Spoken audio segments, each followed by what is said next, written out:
What should I do with my life?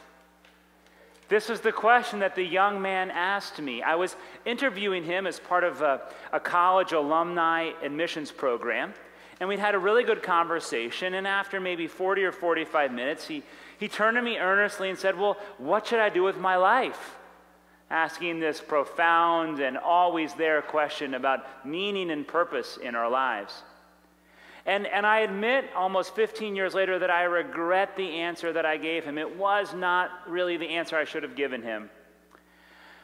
But I was trying to figure out what to say, and so I said, well, you know, if you really want to be good at something, you're going to have to really love it, because life gets challenging. You're going to have to love it enough to work through some of those tough times. So you probably are going to want to find something that you're really passionate about and do that. Not bad advice that I've heard and been given many times in my life. But again, in retrospect, and if I were asked that question now, I'd give a very different answer to what should I do with my life. I want us to look at the story of Joseph today, particularly the story of Joseph in prison that we heard, and is interpreting these other dreams, and reflect together on how we figure out and what really our purpose is in this world. I think part of the reason why I didn't give the right answer is I was probably too young. You see, when you're a really young person in life, people ask you all the time, what do you want to do when you grow up? Where do you want to go to college? What are you majoring in? What's going to be your internship? What's going to be your job? And so you think at that age that if you just kind of get this one answer of what the thing you love is, that like for, I don't know, the next 70 years, so the day you die, you're just on track, right? You got the one answer. Now I realize life doesn't quite work out that way. That there's a lot of chapters of life, and that each chapter we're going to have to answer this question a bit differently of what in this chapter am I called to do is my life's purpose. This week we hear of just one chapter, literally a chapter in the book of Genesis, but really just a chapter in Joseph's life. We first meet him in the chapter where he's a sort of a favorite child in the family shepherding business. Then there's another chapter in which Joseph is a slave who almost rises to chief servant in the house of an Egyptian official. But then he's wrongly thrown into prison, and that's this chapter. In the next chapter, he'll be the right-hand man of Pharaoh. And then in the next chapter, have the one to distribute resources in famine, and then finally he'll become a father and a family person and the patriarch of his family. All different chapters, and in each chapter there's different things that he's called to do, different opportunities that are before him. I can tell you that when I went to seminary, I had to write all sorts of essays about why I wanted to be a pastor. And I can tell you, if we looked over all of those essays, you would not find a single sentence that said, I want to go to seminary because one day I want to help a church fundraise for a roof. I can promise you that sentence was not in there. But this week you will be getting a letter from me saying that we need a new roof at this church. And there's solar panels, and it's all going to work, and it's going to be great. And I've thought about it. We've talked about it. Many hands have been together in this decision, and we think this is the next step. And so you all then in this chapter get to discover the joy of extra giving, right? So this is how it's going to work. But again, in every chapter of our life, there are different possibilities, and different constraints that we face.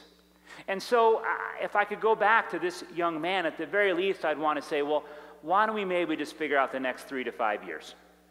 Let's maybe take it one season of life at a time. Again, because they change so much. But this secular sort of question and sort of drive and conversation about passion, there is something I think good and holy about that conversation, because it acknowledges that each one of us is wired a bit differently. And we know this to be true biologically, right? None of us have the full same DNA. But even biblically, we're told in Paul's letters, especially say to the Corinthians or even to Romans, that we're all given different gifts, different manifestations of the same Spirit. So we know in life that we all have different experiences, gifts, talents, and that we're going to sort of figure out, yeah, what you do isn't necessarily what I do. We're going to figure this out, what my gifts are, what your particular gifts are. In the story we hear this week of Joseph in prison, one of the many gifts that Joseph has is that Joseph can interpret dreams. And it turns out that in prison, these two men have dreams, and they don't know who to go to. In fact, they say, there's no one else here that can do it. But Joseph says, God can show me this. Again, Joseph has a particular gift that he can use at that time.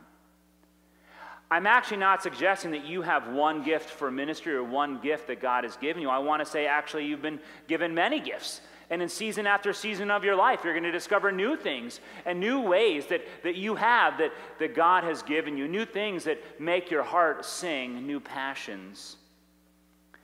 A family this week, a daughter called me and told me that her father, who's a church member, is very ill, and they would like me to go visit.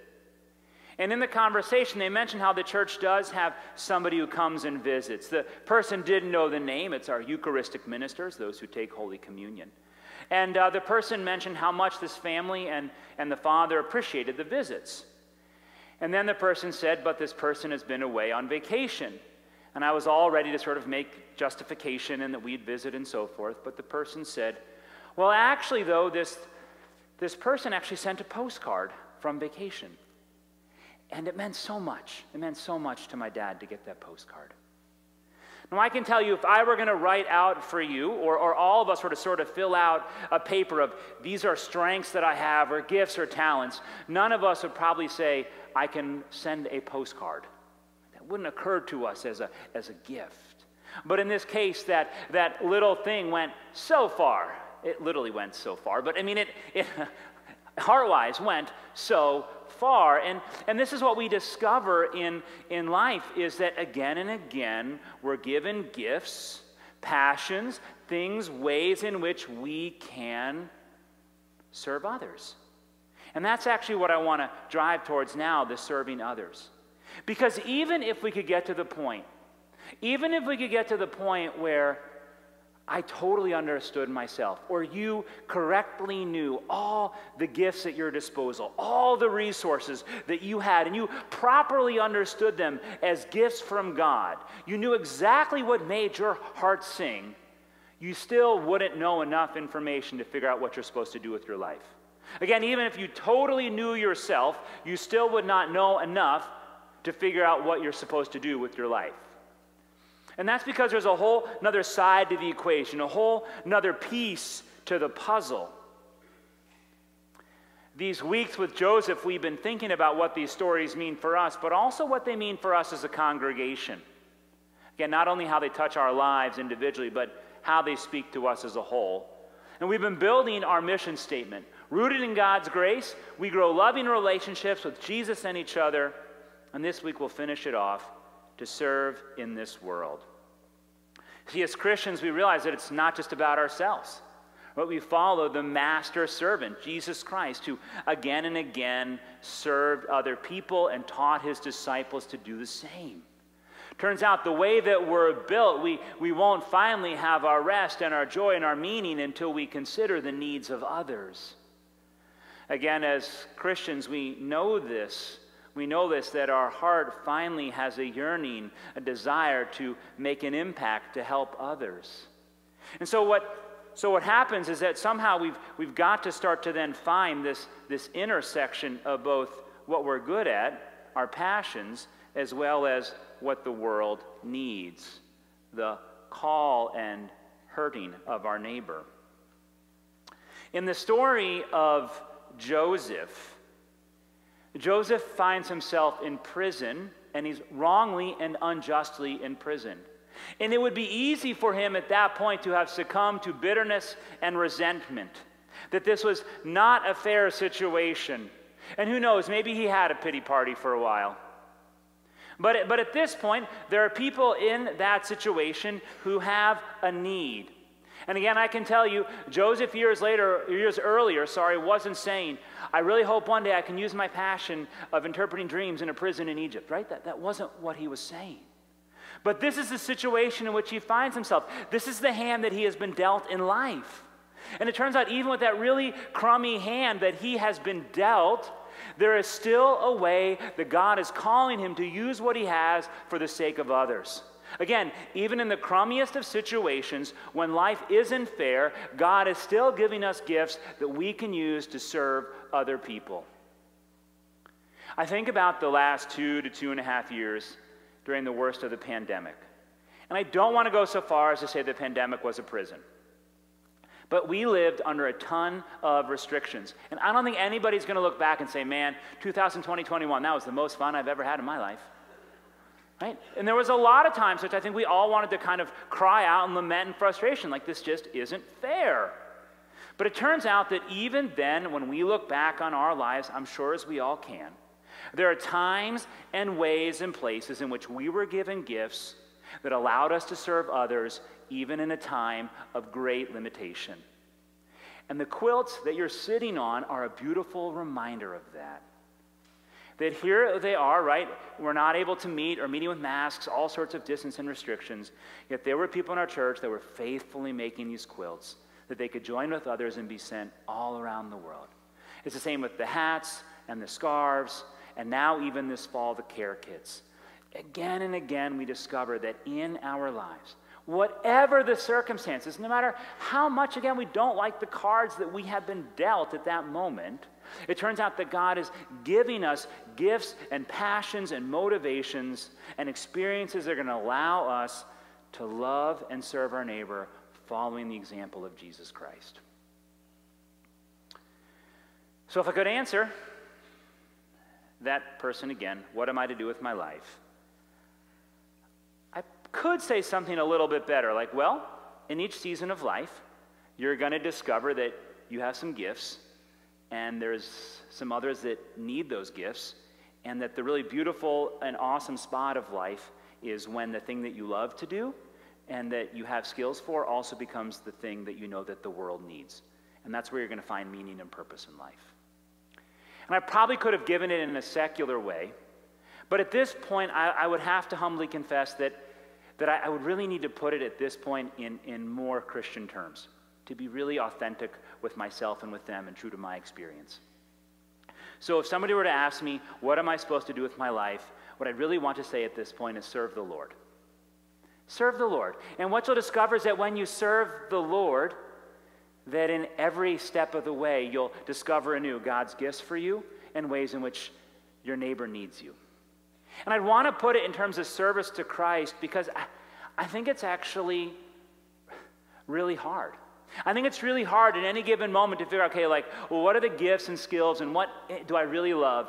And what are the problems and issues in this world that I can actually do something about where I really sense my neighbor? And how do I do this? I don't think it's necessarily easy to sort of calibrate that. I think it's a really humbling process of prayer and sacred conversation with some other people we love to discern that and figure it out. Again, I think that I think it's really hard to do that without prayer to line those up. But moreover, I think there are just times in life when, you know, the things we love to do and the things we have to do, like they just don't seem to really kind of intersect, or how they overlap just doesn't seem to be working and fitting together. I remember once I was in a hospital room, and it was very humbling because the person on the hospital bed was my age. And the people that were around the hospital bed were the parents, who were my parents' age.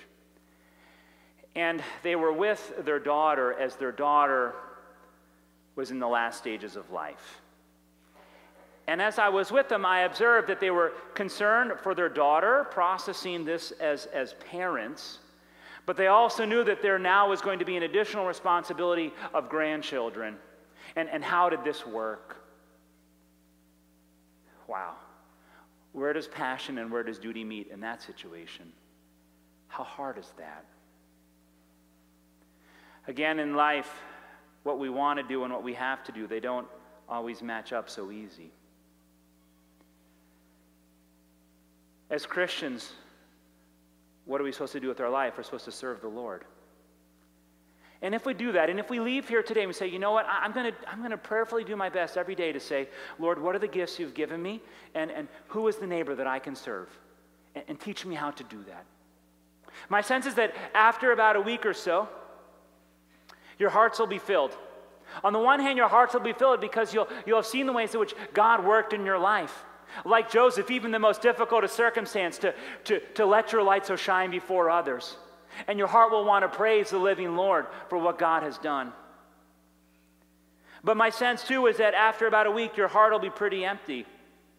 Your heart will be pretty empty because there'll be times where you know you didn't do it right. You messed up and you need forgiveness. Or there's just a certain amount of resentment that has sort of built up and hardened your heart, and just a weariness. And so we'll come. I think we'll come again. We'll leave today and to go out in peace and serve the Lord, but we'll come back. We'll come back, you see, because we're going to be hungry.